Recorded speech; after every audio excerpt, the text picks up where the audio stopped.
আপনারা তো সবাই অনেক বেশি আগ্রহ নাফিসার রেজাল্টটা নিয়ে। তো রেজাল্ট হচ্ছে এই যে বাংলা সাবজেক্টে হচ্ছে ফাইনালে ও পাইছে 98, মানে 100-র ভিতরে 98 পাইছে। আর এখানে হাত দিয়ে ঢেকে রাখার কারণটা হচ্ছে নাফিসার হচ্ছে স্কুলের নামটা আমি পাবলিক প্লেস করতে চাচ্ছি না এই জন্য। আর ওর হচ্ছে অ্যাডমিশনের রোল ছিল 26, ও যখন নার্সারিতে ভর্তি হয় তখন ওর রোল ছিল 26, আর ওর ক্লাসের স্টুডেন্ট হচ্ছে টোটালি 40 জন। আচ্ছা যাই হোক, এটা ক্লিয়ার করে দিলাম। তারপরে হচ্ছে ও ইংলিশে পাইছে ফাইনালে 96, 4 কম পাইছে, এই যে হচ্ছে প্লাস পাইছে। আচ্ছা 100-র ভিতরে পাইছে 81 মার্ক, এটা হচ্ছে আপনার ম্যাথে। এটা হচ্ছে আরবিতে পাইছে 48, মানে 2 কম পাইছে, 50-এর ভিতরে 48 পাইছে এখানে। আর 8-এ 25-এ 25।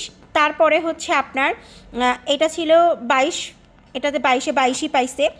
এইটা মৌখিক একটা পরীক্ষা ছিল, এটাতে 22-এ 22ই পাইছে। তারপর এটা 25-25-এ 25ই পাইছে। সো সব কিছু মিলায় নাফিসার প্রত্যেকটা হচ্ছে জিপিএ 5 আসছে। আপনারা যারা অনেক বেশি আগ্রহ ছিলেন নাফিসার রেজাল্টটা নিয়ে, এই যে আপনাদের সাথে শো করে দিলাম। আশা করি বুঝতে পারছেন, সব কিছু ক্লিয়ার।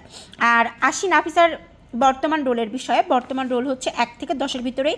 আলহামদুলিল্লাহ আমার মেয়ে আছে। সবাই ভালো থাকবেন, আল্লাহ হাফেজ।